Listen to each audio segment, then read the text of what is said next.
তো আজকে হাসিনা ফাঁসি রায় চাই, মেইন টপিক হলো এটা। আর সেকেন্ড অফ অল, মুজিববাদ নামে কোনো জিনিস বাংলার মাটিতে থাকবে না। বাংলার মাটিতে মুজিববাদ নামক কোনো জিনিস থাকতে পারবে না, তাদের সেটা যা হোক। ইভেন গোপালগঞ্জে যে ওইটাও থাকবে না। আমি বলে দিলাম, হাসিনা যেহেতু বাহিরে বসে এগুলো শুরু করছে, তার এগুলো থাকবে না। তার বাবার সমাধিও আমরা বাংলার মাটিতে রাখতে দেবো না। তার বাবা, সে যেমন দিল্লিতে গেছে, তার বাবার সমাধিও দিল্লিতে পাঠিয়ে দিবে ইনশাল্লাহ। সে কোনো নিশানা এখানে থাকবেই না।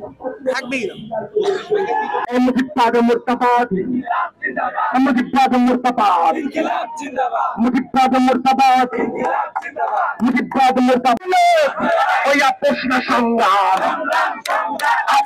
সংগ্রাম গোলামি নাই আজাদি, গোলামি নাই আজাদি, গোলামি নাই আজাদি।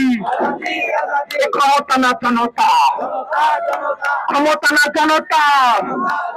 এই দিল্লি না ঢাকা, দিল্লি না ঢাকা, দিল্লি না ঢাকা, ওই দিল্লি না ঢাকা। সবাই হাসিনার ফাঁসি চায়, সবাই তালি দিয়ে রশি লাগলে রশি নে, রশি লাগলে রশি নে, রশি লাগলে রশি নে, দড়ি লাগলে দড়ি নে, রশি লাগলে